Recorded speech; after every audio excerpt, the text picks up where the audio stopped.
No geral, os cristãos amam cantar sobre a graça salvadora de Deus, pois esses hinos, cânticos, descrevem a experiência daqueles que foram salvos pela bondade do Deus gracioso. Nesse sentido, o evangelista João, escrevendo sobre Jesus, ele disse: todos nós temos recebido da sua plenitude, e graça sobre graça. Também muitas das cartas do Novo Testamento começam e terminam com os escritores expressando o seu desejo de que a graça de Jesus estivesse com o seu povo. E as últimas palavras da Bíblia são: a graça do Senhor Jesus seja com todos. Amém. Diz Apocalipse capítulo 22. Ou seja, a ênfase bíblica sobre a graça para a salvação foi corretamente entendida pelos reformadores. Na verdade, um dos lemas da reforma protestante é o sola gratia, ou seja, somente a graça.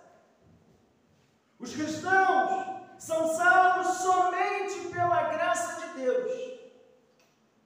E devido à condição do ser humano como pecador e ofensor de Deus, nada que ele realize pode resultar em méritos para a sua salvação. Todas as pessoas estão culpadas e condenadas por seus próprios atos, pois todos nós somos como imundo, e todas as nossas justiças como trapo de imundície, diz Isaías capítulo 64.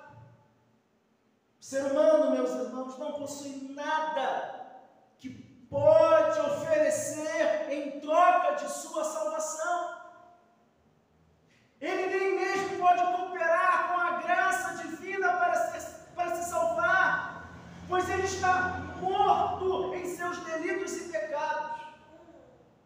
A única coisa que pode fazer é oferecer o favor de Deus. Ou seja, a salvação só é possível pela graciosa intervenção e oferta de Deus. Portanto, a graça é o favor divino que o ser humano não merece, mas que em sua livre vontade Deus lhe quer dar. Por isso, a doutrina da salvação pela graça revela não apenas a condição humana, mas também a natureza bondosa de Deus. A doutrina da salvação pela graça é um golpe severo sobre o orgulho humano. E nesse sentido não há espaço para autossuficiência, nem mesmo para soberba, pois a salvação sempre foi, é e sempre será pela graça de Deus. Com isso, irmãos, eu quero convidar você para abrir a sua Bíblia na carta de Paulo aos Efésios. Efésios capítulo 2. Epístola de Paulo aos Efésios capítulo 2, dos versos 1 a 10. Efésios capítulo 2, de 1 a 10. É importante a gente destacar aqui, meus irmãos, que Paulo escreveu aos Efésios depois de ter ministrado entre eles por cerca de 3 anos. Está lá em Atos, capítulo 20. Está claro que a partir do livro de Atos dos Apóstolos, que Paulo dedicou-se profundamente a pregar e a ensinar a palavra de Deus para eles.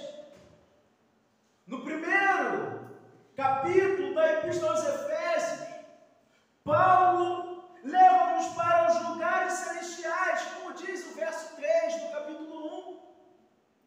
Ele nos mostra o plano do Pai para salvar os pecadores através da obra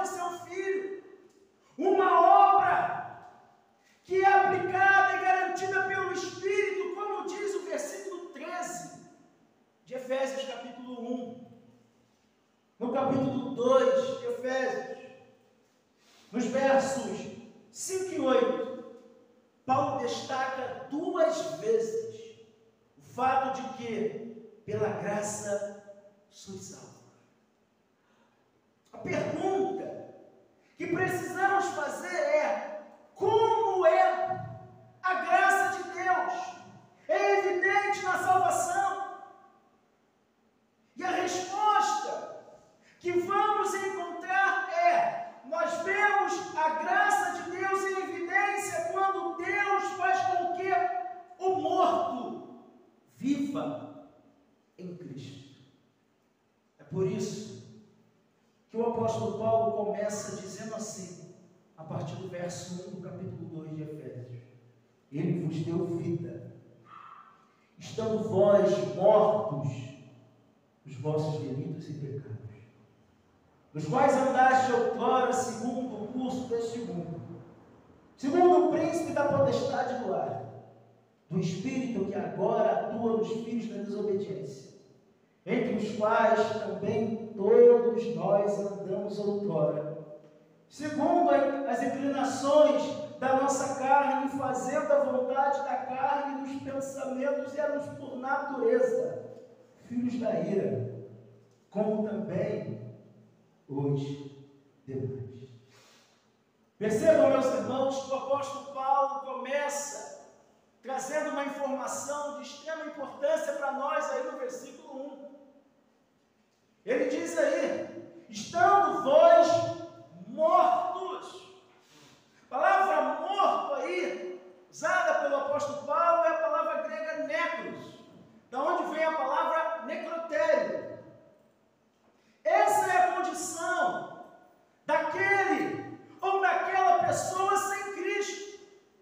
Estão mortos espiritualmente, são incapazes, totalmente incapazes de vir a Deus.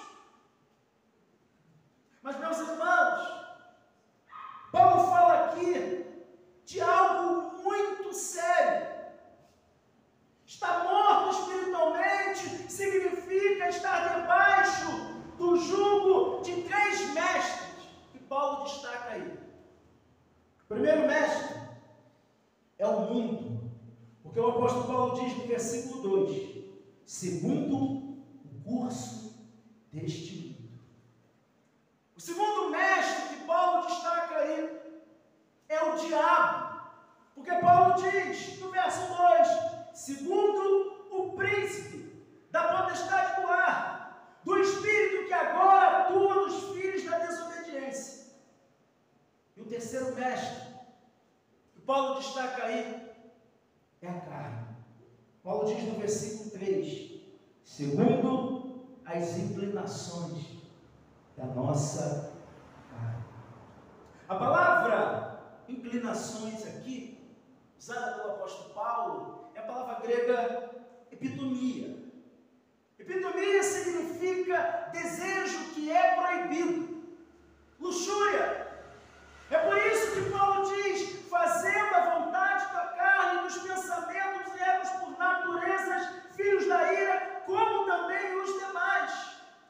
Ou seja, quem não nasceu de novo, quem não foi regenerado, transformado por essa graça, está debaixo da ira de Deus por causa do pecado. Esse é o diagnóstico que o apóstolo Paulo faz. É terrível, mas o compromisso do apóstolo Paulo é dizer a verdade da situação complicada que o homem sem Cristo vive. Calvino dizia que muitos não aceitam esse ensinamento pelo fato de que as pessoas se acham basicamente boas. Meus irmãos, o assunto ou o tema sobre a graça é de extrema importância. Lutero dizia que o ensinamento sobre a graça é o artigo pelo qual a igreja se mantém de pé ou cai. O resumo da doutrina cristã, o sol que ilumina a Santa Igreja de Deus, o ponto principal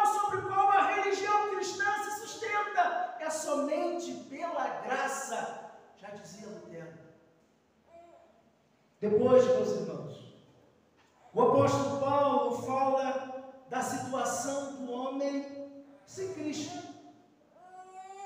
Agora, Paulo fala, depois que Paulo falou da situação do homem sem Cristo, agora Paulo fala o que você veio a ser em Cristo, quando a graça te alcançou. Esse texto é um texto extremamente interessante, porque se nos versos 1 a 3, Paulo fala da condição do homem sem Cristo, agora nos versos 4 a 7, Paulo vai falar qual é a situação sua, nossa, quando nós somos convertidos, quando somos transformados pela graça. Diz o apóstolo Paulo, a partir do versículo 4 até o versículo 7. Percebam que Paulo começa assim: mas Deus. É interessante essa fala do apóstolo Paulo. Percebam que o sujeito de toda a ação é o próprio Deus. É dele que tudo vem. É por ele que tudo acontece. É para a glória dele que os detalhes do que será dito chegam até nós. Mas Deus, sendo rico em misericórdia, por causa do grande amor com que nos amou, estando nós mortos em nossos delitos, nos deu vida juntamente com Cristo, pela graça sois salvos. E juntamente com Ele nos ressuscitou e nos fez assentar nos lugares celestiais em Cristo Jesus, para mostrar nos séculos vindouros a suprema riqueza da sua graça em bondade para conosco em Cristo Jesus. Aqui, meus irmãos, nós podemos destacar pelo menos 3 coisas sobre a graça de Deus. Primeiro, Paulo nos aponta para a obra de Deus. Está aí nos versos 5 e 6. Estando nós mortos em nossos delitos, nos deu vida, juntamente com Cristo, pela graça sois salvos. E juntamente com Ele, nos ressuscitou e nos fez assentar nos lugares celestiais em Cristo Jesus. Quais são as obras de Deus aqui? Em primeiro lugar, Paulo nos diz que nos deu vida juntamente com Cristo. Juntamente com Ele, nos ressuscitou. A segunda obra de Deus aqui é que recebemos a garantia de que estaremos nos lugares celestiais em Cristo Jesus. Isso é algo maravilhoso, meus irmãos. Outra coisa que Paulo destaca aqui sobre a graça de Deus é a motivação de Deus. E a pergunta que nós precisamos fazer é: por que Deus fez o morto reviver? Por que Deus fez você, fez a mim reviver? E Paulo vai responder, dizendo: por causa da graça, por causa da misericórdia e do grande amor. Veja o que diz aí no versículo 4. Mas Deus, sendo rico em misericórdia, por causa do grande amor com que nos amou. Meus irmãos, percebam que Paulo destaca aqui 2 atributos de Deus. 2 atributos que Deus derramou para aquele que Ele deu vida: misericórdia e amor. Agora, não pensam, meus irmãos, que Deus viu algo bom em você, ou algo bom em mim, por isso Ele então resolveu te salvar, derramar misericórdia sobre você, te amar. Não, irmãos, nada disso. Deus não viu nada de bom em nós. isso que Paulo diz no versículo 9: não de obras, para que ninguém se glorie. Nada em você atraiu o amor de Deus. Nada em você e nada em mim atraiu a misericórdia do Senhor. Ele simplesmente decidiu derramar a sua misericórdia sobre a sua vida. É esse Deus que Paulo está falando aqui. Deus simplesmente decidiu derramar a misericórdia e seu amor em pessoas mortas espiritualmente. Isso é algo, meus irmãos, fantástico. Porque Ele não viu nada em nós. Ele simplesmente decidiu te salvar, derramar a sua misericórdia, te amar. E essa decisão do Senhor aconteceu antes da fundação do mundo. Quando nada existia, só a Trindade, os planos da Trindade. Ele resolveu então derramar sua misericórdia e o seu amor sobre os seus eleitos. Outra coisa que Paulo destaca aqui sobre a graça de Deus é o propósito. Com que propósito Deus fez o morto reviver? Essa é a pergunta que precisamos fazer para o texto. Com que propósito Deus fez o morto reviver? Olha o que diz o versículo 7. Para mostrar nos séculos vindouros a suprema riqueza da sua graça, em bondade para conosco, em Cristo Jesus. O que Paulo está ensinando aqui, meus irmãos, é: Deus glorificará a si mesmo ao derramar o amor sobre o seu povo, sobre os seus eleitos. Então nada em nós atraiu essa misericórdia de Deus. Nada em nós atraiu o amor de Deus. Ele simplesmente decidiu dar a você a misericórdia, o amor dele. Se você hoje está aqui, se você hoje confessa a Cristo como Senhor e Salvador, é porque essa misericórdia de Deus e esse amor de Deus alcançou a sua vida, porque você estava morto, e o morto não tem vontade, o morto não quer saber de nada de Deus, está morto espiritualmente, e Deus então, através da sua graça e misericórdia, te alcançou. Esse é o Deus, meu irmão, minha irmã, meus irmãos, que nós devemos continuar pregando. Esse é o Deus que transforma vidas. Esse é o Deus que muda a vida do homem, muda a vida da mulher, muda a vida do jovem, pode mudar a vida de uma criança. Quando Ele decide derramar a sua misericórdia e o seu amor. No verso 8, Paulo diz assim: porque pela graça sois salvos, mediante a fé. Isto não vem de vós, é dom de Deus. No verso 8, Paulo ensinou, e os reformadores aprenderam com o apóstolo Paulo, que a salvação não provém das obras.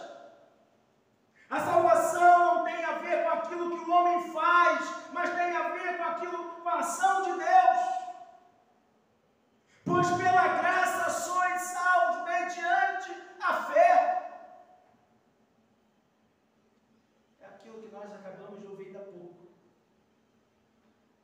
Na pequena história que o nosso irmão presbiteriano contou. É a graça de Deus, irmãos, transformando e mudando vidas. Tudo o que ouvimos, meus irmãos, tudo que vimos e ouvimos até aqui, agora deve nos conduzir a uma reflexão sobre a esperança de Cristo. Estou me referindo, meus irmãos, a um dos temas mais importantes da vida, a vida eterna. Muitas pessoas têm uma compreensão errada do que é a salvação. Portanto, precisamos, primeiramente, dizer que a salvação não é a mesma coisa que a aflição, que uma filiação a uma denominação religiosa. Isso aqui é importante destacar. Não é porque você é membro da igreja presbiteriana que você foi salvo. Não. Salvação, meu irmão, minha irmã, não é a mesma coisa que prosperidade material.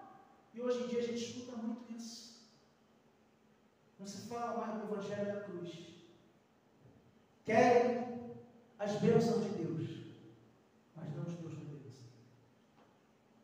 Salvação, meus irmãos, não é a mesma coisa que participação em eventos religiosos.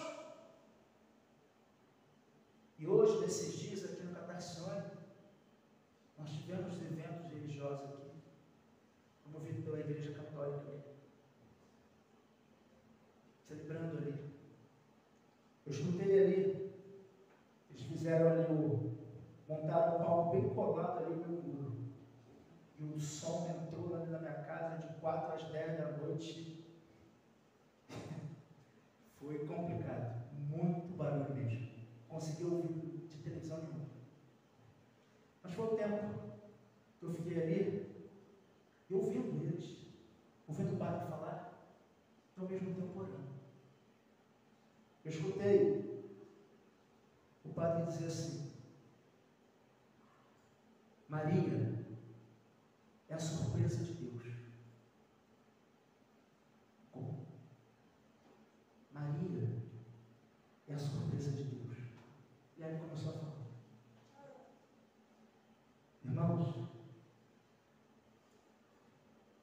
se o nosso Deus, que fez tudo isso que Paulo está falando aqui, que deu vida para aqueles que estão mortos espiritualmente, algum dia foi pego de surpresa, não é Deus.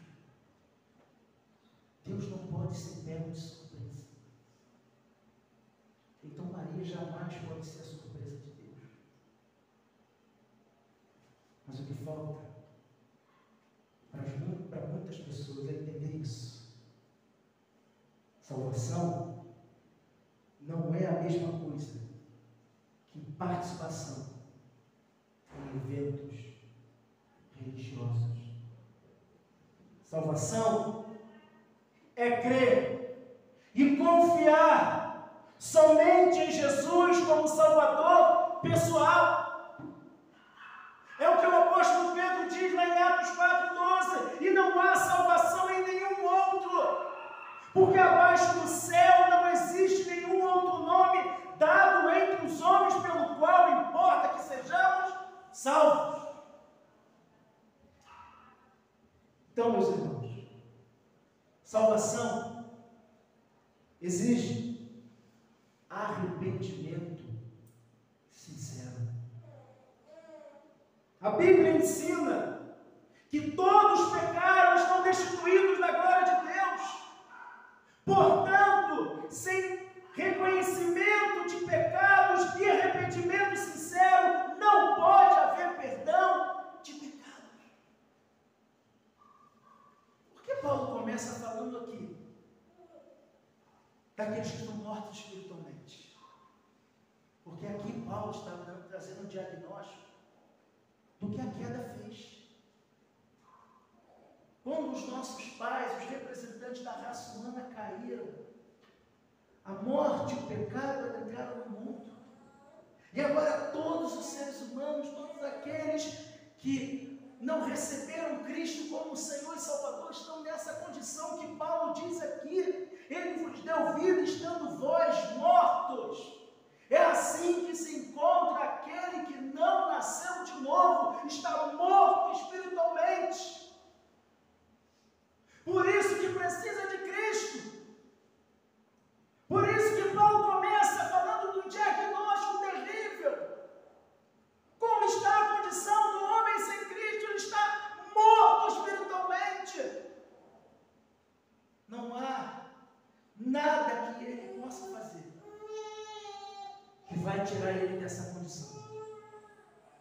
Se Deus, na pessoa de Jesus Cristo, não tomar essa iniciativa de transformar a vida desse homem que está morto espiritualmente, é impossível ele dar um passo sequer em direção a Deus, porque ele está morto. Então, irmãos, Paulo, ao falar da graça de Deus, ele começa falando a respeito da queda. O que a queda fez com o homem. E esse foi o entendimento também dos reformadores. Nós estamos aqui no mês da reforma. Outubro é o mês da reforma protestante. E quando Lutero se deparou com isso, ele então entendeu, passou a entender sobre o que realmente é a graça de Deus, a ponto de ele dizer, a ponto de Lutero falar que a graça de Deus, somente a graça, é o artigo pelo qual a igreja se mantém de pé ou cai. Porque nenhuma igreja pode se manter de pé se não for a graça de Deus. Se não for a graça de Deus, meu irmão, minha irmã, o que seria de nós? Então, meu irmão, meus irmãos, esses são os temas de extrema importância para as nossas vidas. Porque os 5 solas foram temas tirados das Escrituras para ensinar, para aquelas pessoas no século XVI ensinar a nós como é o agir de Deus na pessoa de Jesus Cristo. Você foi salvo pela graça de Deus. Não há mérito nenhum em você e nem em mim. O mérito é para Cristo. Só Ele recebe todo o louvor, toda a gratidão. Amém? Que Deus nos abençoe. Em nome de Jesus.